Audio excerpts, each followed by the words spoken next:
اکثریت تسلیم کرے، اور عدالتوں کو یہ اختیار حاصل ہوگا، جو اعلیٰ عدالتیں ہیں سپیریئر کورٹس،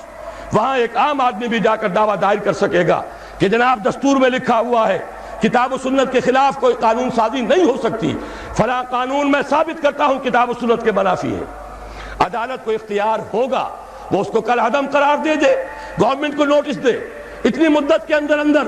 اس کی جگہ پر دوسری قانون سازی کتاب و سنت کے دائرے کے اندر اندر کر لو، خلا کو پر کر دو، ورنہ فلاں تاریخ سے یہ قانون کل عدم ہو۔ یہ ہے پروسیس۔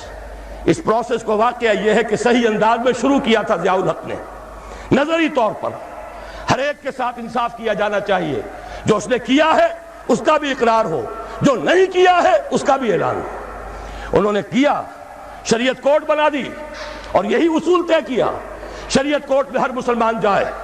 کوئی قانون ہو اس کے بارے میں اگر وہ ثابت کر دے یہ کتاب و سنت کے منافی ہے، کل عدم ہو جائے گا۔ لیکن کیا نہیں کیا وہ بھی سمجھ لیجئے، شریعت کوڈ بٹھا کر اس کو ہتھکڑیاں بھی پہنا دی، بیڑیاں بھی پہنا دی۔ نہ ہمارے دستور کے بارے میں بول سکتے ہو، چاہے مفتی تقی عثمانی ہو اور چاہے پیر کرم بخش صاحب ہو اور کوئی بھی ہو، چاہے کوئی بڑے سے بڑا عالم نے لا کر بٹھا دیا، دستور پر بات نہیں کر سکتے، عدالتی قوانین پر بات نہیں کر سکتے، مالی قوانین پر بات نہیں کر سکتے، اور تو اور آئلی قوانین پر بھی بات نہیں کر سکتے۔ انا للہ و انا الیہ راجعون۔ کام بڑا اچھا کیا تھا، صحیح کیا تھا، لیکن یہ کہاوت ہے ہمارے ہاں، کوئی مہمان آیا ہو تو کہا جائے جناب یہ سب گھر آپ کا ہے اطمینان سے، لیکن دیکھیے کسی شے کو ہاتھ نہ لگائیے گا۔ یہ حشر ہمارے ہاں ہوا ہے اسلام کے ساتھ، دکھا دی بڑی شریعت کورٹ، جسٹس غلام علی صاحب پہنچ گئے اور ہمارے صاحب پیر صاحب پہنچ گئے اور تقی عثمانی صاحب پہنچ گئے اور بھی بڑے بڑے علماء پہنچ گئے، لیکن یہ کہ ان کو سجا کر بٹھا دیا گیا، ان چار طرف بالکل ہاتھ نہ لگانا، دیکھنا بھی نہیں۔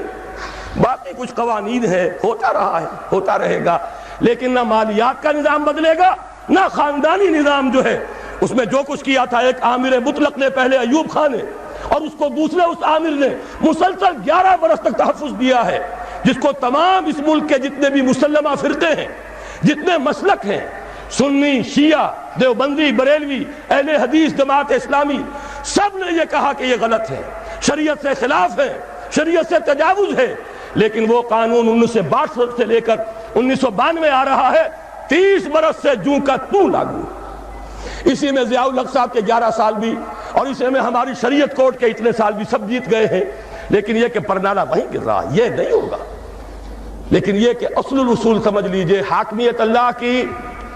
بالادستی کتاب و سنت کی، بغیر استثناء، نظام بھی قانون بھی، ان سب کے اوپر ان کی بالادستی۔ قانون سازی کیجئے، پارلیمنٹ بنائیے، مجلس ملی بنائیے، لیکن کوئی قانون کتاب و سنت کے منافی نہیں ہوگا۔